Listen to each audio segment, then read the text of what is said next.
گوندە کاکەیەکانی سنووری قەزای داقوقا بەشێکیان چۆڵکراون و بەشێکی تریان لەژێر مەترسی چۆڵکردندان.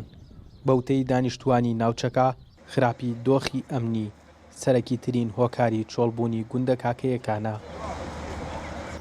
علی سەرایە زانقەرەسەی وڵەیە ئەلمەحەمەیە عارەب کۆیە هەمووی چۆڵ بووە. تۆ بزان تەنها 40-50 ماڵێکی تایە، علی سەرا 2-3 ماڵی تایە، زانقەر 2-3 ماڵی تایە، مەتیقەوەتا هە چۆڵ بووە.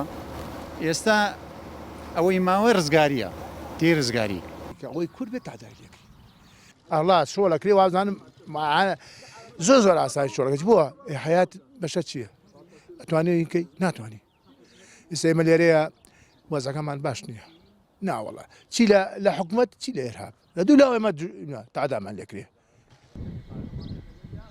جگال لە مەترسی ئەمنی لەسەر هاوڵاتیانی کاکەی کێشەی زەویوزار کێشەیەکی ترا کە یەخەی گرتوون و لە ماوەی ڕابردوودا چەندین جار عەرەبا هاوردەکان هاتوونەتە سەر گوندەکان و داوای چۆڵکردنیان لێ دەکەن بە مەبەستی نیشتەجێبوونی خۆیان. ئەوەی تەوزیع لجنەی شؤون شیمال بی لە ڕێگەی محکەمەوە ئەوان ناتوانن هیچ بەڵگە و نامەیەکیان نییە کە بتوان بسەلمێنن کە بگەڕێنەوە و عەقدانەیان تازەوە بکەن یان بگەڕێنەوە بۆ ئەم شوێنانە شوێن خۆیان بێ. ئەوەیان نییە، ئەوان لە ڕێگەی کێوەتیان لە ڕێگەی وەزیر زراعەوەتیان. وەزیر زراعە کتابیان بۆ کە ئەڵێ ئێمە عەقدەکانیان ساری مەفعول و مطالعەیە تەفسیلیمان بۆ بنێرن. ئەمان ئینشەڵڵا کاکە عەقدەکانیان ساری مەفعولە. دووبارە ئەگەڕێنەوە بۆ قیادە عەمەلیات کتابەکەن یان بۆ محافظ کتابیان بۆ کە ئەڵێ تەمکینیان کەنە سەر عەرزەکان. لە سنووری قەزای داقوق زیاتر لە 10 گوندی کاکەی نشین هەن.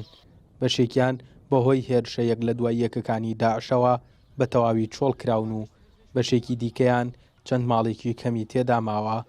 تەنها گوندی ڕزگاری و تۆپزاوە وەک خۆیان ماونەتەوە هاوشێوەی گوندەکانی تر ئەوانیش ئێستا مەترسی چۆڵکردنیان لەسرە. نەبەز مقداد NRT گوندە کاکەیەکانی سنووری قەزای داقوق.